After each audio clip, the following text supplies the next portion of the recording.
अस्सलामु अलैकुम वरहमतुल्लाहि वबरकातुहू।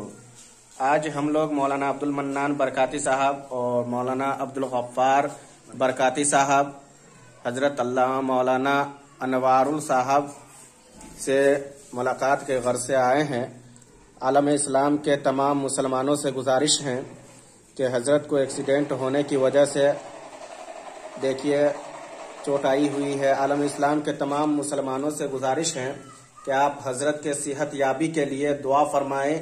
अल्लाह रब्बुल इज़्ज़त अपने हबीब रहमत आलम नूर मुजस्सम सरवरे कौने सल्लल्लाहु तआला अलैहि वसल्लम के सदक़े तवस्सुल से हजरत की तबीयत बहाल हो जाए और हजरत को सेहत याबी मिल जाए। आलम इस्लाम के तमाम मुसलमानों से गुजारिश है कि हजरत के लिए दुआ फरमाएं। ये हजरत अल्लामा मौलाना अनवारुल साहब हैं, आप देख रहे हैं, और इधर हजरत अल्लामा मौलाना अब्दुल मन्नान साहब हैं और इधर मौलाना अब्दुल गफ्फार बरकाती साहब है। हम लोग हजरत के इयादत के लिए तशरीफ लाए हैं। आप तमामी अहबाब से गुजारिश है कि आप दुआ फरमाएं हजरत की सेहत याबी के लिए।